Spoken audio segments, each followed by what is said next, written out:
Ini contoh sederhana. Contoh kesyirikan juga yang masih tersebar zaman sekarang. Contohnya adalah menyembelih kepada selain Allah Subhanahu wa taala. Kata Nabi SAW, la'anallah man dzabaha li ghairillah. Allah melaknat orang yang menyembelih kepada selain Allah.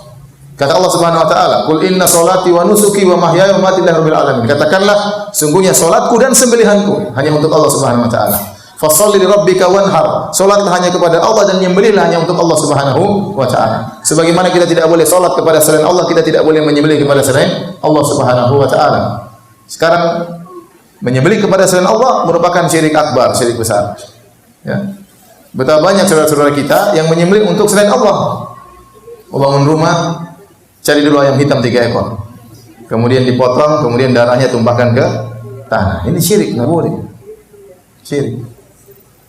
Acara tahunan, acara labuhan kata mereka, untuk menenangkan Nyi Roro Kidul, sesembahan Nyi Roro Kidul. Maka cari kerbau, disembelih, kepalanya ditenggelamkan di pantai selatan. Ini syirik. Nyembelih untuk apa? Untuk jin, untuk Nyi Roro Kidul, jin perempuan ya. Sampai ketakutan luar biasa, kalau tidak dikasih kerbau, nanti jinnya ngamuk, nanti banyak makan korban di lautan dan macam-macam. Ya, ini dosa besar, syirik. Yang mengatur laut bukan Nyi Roro Kidul, yang mengatur laut Allah Subhanahu wa taala, bukan Nyi Roro Kidul. Sehingga kalau mereka tidak menyembelih untuk Nyi Roro Kidul, mereka merasa bahaya, kekhawatiran, kualat dan macam-macamnya. Tatkala tiba waktu hari kurban, tidak menyembelih kambing buat Allah Subhanahu wa taala. Tapi kalau untuk Nyi Roro Kidul tidak boleh lewat, harus ada yang disembelih buat Nyi Roro Kidul. Ini syirik. Ustaz, tapi ini merupakan tradisi. Ini tradisi kesyirikan. Tidak semua tradisi kita lestarikan. Tidak semua tradisi kita lestarikan. Kalau tradisi syirik harus ditinggalkan. Nggak boleh. Ada orang bangun jembatan, ya, harus potong kambing. Berapa ekor supaya jembatannya tidak rubuh. Ya kalau dikorupsi tetap saja rubuh. Dan saya sering ditanya, Ustaz, bagaimana hukum kita membuat proyek di gunung, di hutan? Orang-orang minta ada acara penyerahan terhadap arwah. Kalau orang-orang kafir terkadang minta harus potong babi untuk disembahkan kepada ruh. Boleh enggak? Saya bilang enggak boleh. Haram. Kasih mereka duit, tapi jangan ikut acara mereka potong babi untuk apa? Arwah. Potong kerbau untuk ruh. Ini syirik. Ini banyak proyek-proyek seperti itu.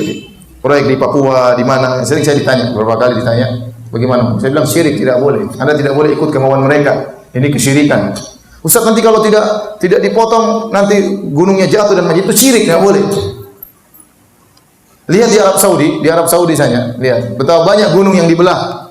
Dari Mekah sampai Madinah 500 kilo, kalau jalan harus belok-belok gunung susah, jalan semakin jauh. Jadi gunung dibelah oleh pemerintah Saudi supaya bisa lewat jalur bis.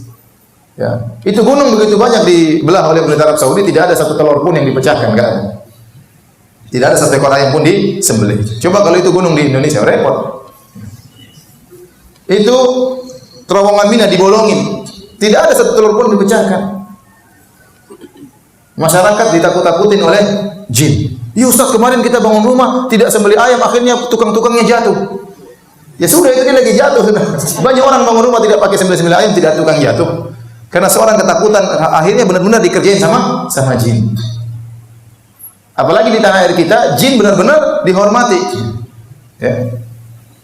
Sembelih buat jin, sedikit-sedikit karena jin, ya.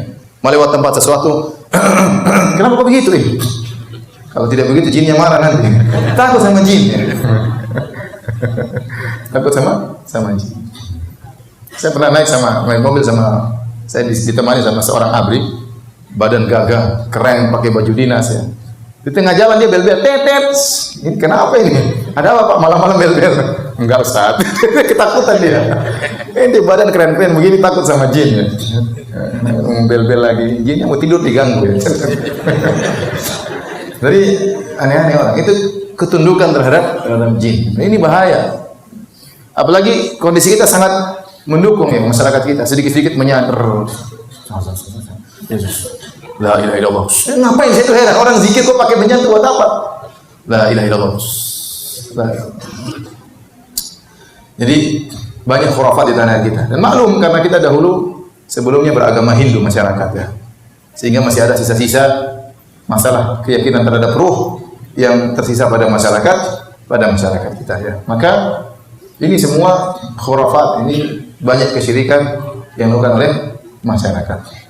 manusia di Indonesia semakin takut sama jin, didukung dengan acara-acara televisi ya, acara penampakan, dan orang suka nonton.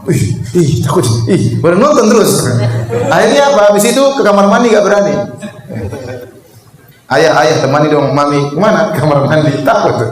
Kalau kamar mandi pintunya dibuka sedikit, kenapa? Ketakutan, takut sama jin. Jadi benar-benar manusia ini mentalnya dijatuhkan di hadapan para jin.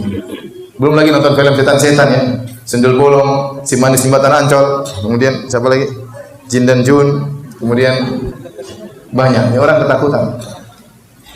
Sendul Bolong, siapa lagi? Mak Lampir ya, semuanya mengerikan. Semuanya mengerikan. Oleh karenanya kalau kita lewat kuburan kita ketakutan. Beda kalau di Arab Saudi karena kuburan semua dikerjakan sesuai dengan sunnah, cuma masukin manusia dalam kemudian ditutup dengan tanah. Tidak ada orang ketakutan lewat kuburan di sana, enggak ada. Orang kalau ke kuburan benar-benar ingat mati.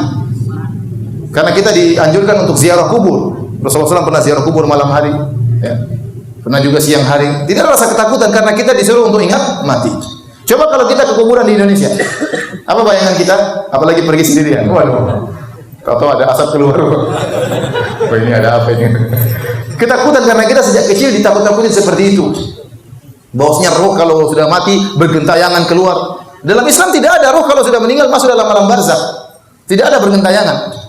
Itu biasanya orang Hindu, keyakinan orang Hindu. Orang Islam tidak. Kalau meninggal masuk dalam alam barzakh. Apakah dalam dapat kenikmatan dari Allah atau disiksa oleh Allah Subhanahu wa taala. Jadi begitulah kondisi membuat orang-orang semakin takut dengan jin. Dan demikian ya di Indonesia kata orang jin-jinnya sesuai dengan kondisi ekonomi suatu negara.